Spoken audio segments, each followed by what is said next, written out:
Bienvenue sur Africa 24 dans cette nouvelle édition du QG News. Voici les titres. Huawei est-il le gouvernement ougandais à contrer ses adversaires politiques? C'est ce que dénonce l'opposition qui pointe la vidéosurveillance installée dans la capitale, système signé par le géant chinois des télécommunications.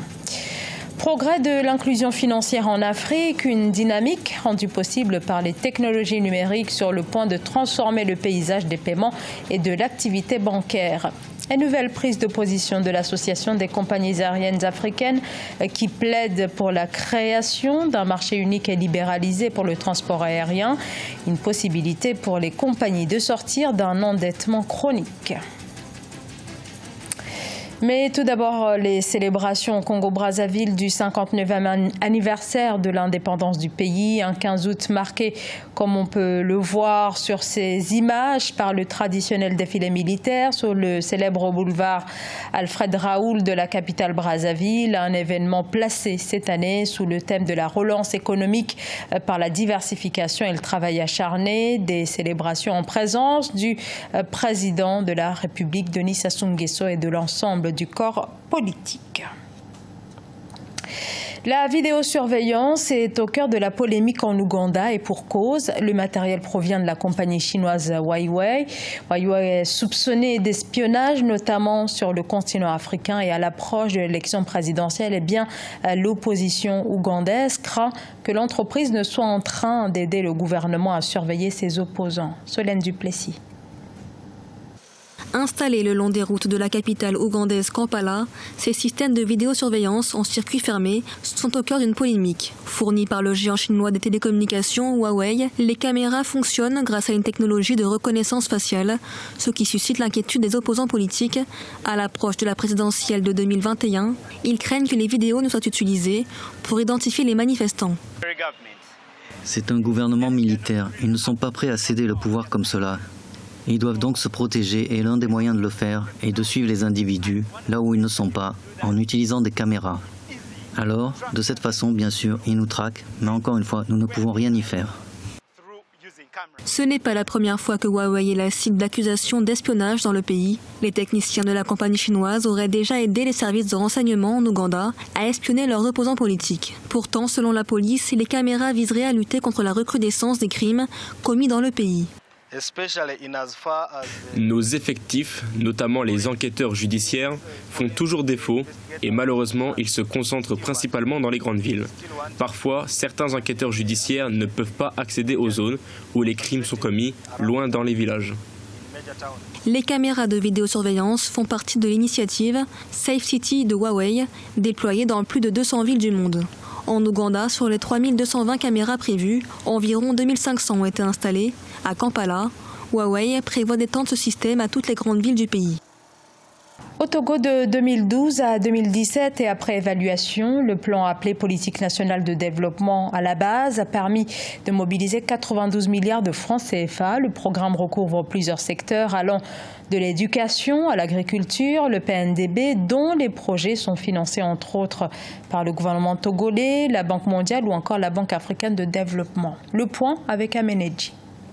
Adopté en 2012 par le gouvernement togolais comme levier de lutte contre la pauvreté et d'amélioration des conditions de vie des populations, les rendements de la mise en œuvre de la politique nationale de développement à la base ont été évalués. Les résultats de l'étude réalisée avec l'appui financier du Programme des Nations Unies pour le développement font état de 92 milliards de francs CFA mobilisés pour l'exécution de ce programme jusqu'en 2017. On ressent quand même que ces projets-là sont effectifs, mais la question d'impact de ces effets-là sur la pauvreté reste relativement mitigée parce que les études ne sont pas à ce jour réellement faites pour démontrer que ces projets-là ont conduit à une réduction significative de la pauvreté. Le rapport d'évaluation des rendements de ce plan de lutte contre la pauvreté intervient dans le but de répondre aux problèmes des communautés à la base dans la dynamique des nouvelles orientations du plan national de développement. Par ailleurs, ce dernier mise notamment sur l'installation de de parcs industriels, la stratégie nationale d'électrification qui table sur un taux de pénétration de 50% à l'horizon 2020 et 75% en 2025, la relance du secteur minier et la promotion des entreprises artisanales et des activités commerciales. Il y a les questions d'efficience, comme je l'ai dit. Est-ce que c'est les infrastructures sont construites au bon endroit? Est-ce que c'est les coûts effectifs qui sont effectivement déclarés? Et donc, il faut aller vers une gestion plus efficiente de ces ressources-là pour que les populations bénéficient. La politique nationale de développement à la base a pris en compte dans sa réalisation plus de 2600 infrastructures socio-communautaires, le segment des filets sociaux avec 30 000 femmes bénéficiaires de financement et la création de plus de 27 000 emplois temporaires. Pour rappel, elle comprend un ensemble de projets financés par le gouvernement togolais avec l'appui technique et financier des partenaires. Malgré un secteur bancaire qui a encore beaucoup de chemin à parcourir et des Africains qui restent majoritairement exclus du système financier classique, l'inclusion financière progresse, des avancées en grande partie dues à la digitalisation avec notamment le mobile money qui représente 277 millions de comptes, le mobile banking qui permet de contourner la faible bancarisation. Philomène Tine. Le paysage bancaire et financier en Afrique a connu des mutations avec l'avènement de la technologie et l'apparition des nouveaux acteurs dans l'industrie des paiements. À noter que le nombre d'Africains bancarisés est passé de 170 millions en 2012 à près de 300 millions en 2017. Ce chiffre devrait atteindre 450 millions dans les 5 prochaines années. Je pense qu'il y a des contraintes à lever, telles que la décentralisation des activités bancaires au-delà des zones urbaines. Il faut que ces produits soient adaptés également aux besoins de ces populations. Le deuxième aspect, c'est qu'il faut que les banques puissent davantage développer des services innovants en développant des produits mobile banking qui peuvent être adaptés aux besoins de ces populations rurales.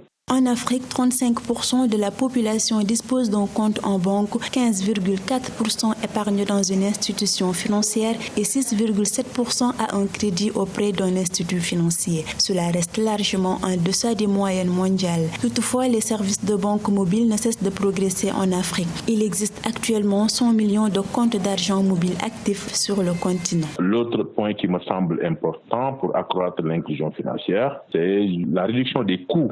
Il faudrait nécessairement qu'on puisse avoir une politique commerciale orientée vers la demande. L'usage adéquat des technologies et l'innovation demeurent les principales clés du développement de l'inclusion financière et sociale en Afrique. Avec un taux de pénétration du mobile de 82%, le digital offre aujourd'hui une opportunité pour répondre aux défis de l'inclusion financière sur le continent.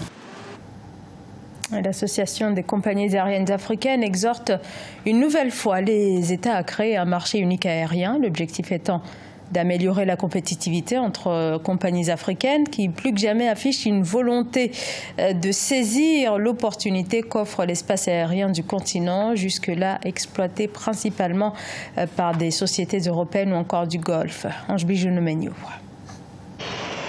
L'Association des compagnies aériennes africaines plaide pour une alliance des compagnies aériennes du continent. Avec une activité économique qui génère 55,8 milliards de dollars de recettes et 6,8 millions d'emplois, l'industrie aéronautique africaine reste toujours dominée sur le marché des transporteurs internationaux. Un fait qui s'explique notamment par le coût élevé des frais, taxes et redevances des compagnies aériennes africaines. D'aucuns parleraient d'égoïsme de certains chefs d'État, d'autres parleraient de fierté. D'aucunes qui ont disposé des compagnies aériennes par le temps, comme Nigeria Airways, elles ont fait faillite. La santé des compagnies aériennes sur le continent africain n'est pas au beau fixe. Selon les spécialistes, la réduction des coûts et la hausse des revenus peuvent résoudre la non-rentabilité du secteur du transport aérien africain.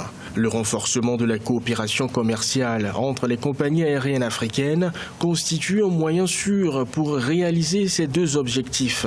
La question aujourd'hui n'est plus de savoir si le trafic aérien en Afrique va augmenter ou pas. C'est une réalité. Maintenant, la problématique, qui transporteront ces populations sur le continent africain? C'est en ce sens que l'AFRA, à travers son plaidoyer, invite à la mutualisation des compétences pour que les compagnies sur le continent africain puissent se fédérer et constituer une alliance. En 2018, l'Union africaine a lancé un projet de marché unique du transport aérien africain pour l'horizon 2063.